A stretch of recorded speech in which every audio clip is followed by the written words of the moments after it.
செய்ய போகிறோம். சுடுதண்ணியில் தக்காளி சாஸ் செய்ய போகிறோம். சுடுதண்ணியில் வேக வச்சு எடுத்து வச்சுருக்குது. நான் அதை ஆற வச்சு மிக்சியில் தோலெல்லாம் உளிச்சிட்டு மிக்சியில் அரைச்சி சாஸ் செய்கிறது. தக்காளியை கொதிக்கிற தண்ணியில் போட்டு நல்லா வேக வச்சோம்னா இந்த மாதிரி ஆயிடும். நான் தோலெல்லாம் உளித்து இப்படி வச்சுக்கணும். வச்சுட்டு தான் அப்புறம் மிக்சியில் அரைச்சி இது சாஸ் செய்யணும். தக்காளி சாஸுக்கு எண்ணெய் எல்லாம் தேவையில்லை. வெறும் அப்படியே அரைச்சி இப்படி ஊற்றிட்டு இருந்தா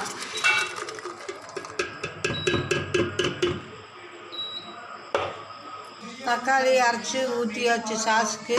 அதுக்கு எண்ணெயெல்லாம் ஒன்றும் தேவை கிடையாது.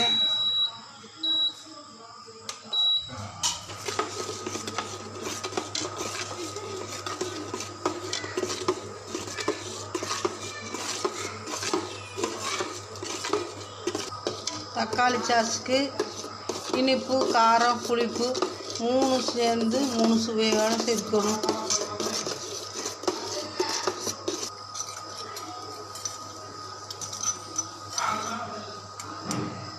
ஒரு ஸ்பூனு மிளகாத்தூள் போடுறோம்.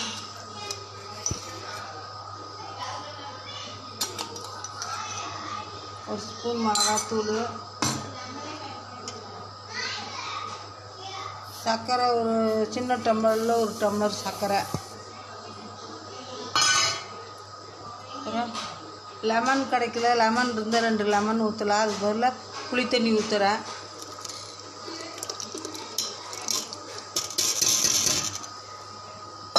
அவ்வளோதாங்க. இது நல்லா பக்குவமாக வர மட்டும் கிளறணும். பச்சை வாசம் அடங்கணும். நல்லா பக்குவமாக வர மட்டும் வச்சு இறக்கி வச்சுருந்தாங்க. அவ்வளோதான் சாஸ்.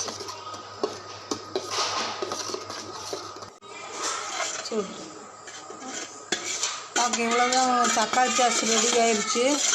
இதில் கொஞ்சம் வினிகரும் கொஞ்சம் பட்டரும் போட்டிருந்தா கொஞ்சம் நல்லாயிருக்கும். அது நல்லா தான் இருக்கும். செஞ்சு சாப்பிட்டு பாருங்கள்.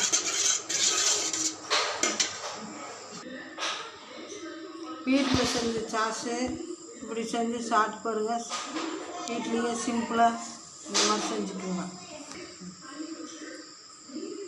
வீட்லேயே சிம்பிளாக செஞ்ச சாஸு எந்த கலப்படமும் இல்லாமல் இந்த மாதிரி செஞ்சு ப்ரெட்டு, சப்பாத்தி, பூரிக்கு எல்லாம் வச்சு சாப்பிடுங்க. நல்லாயிருக்கும்.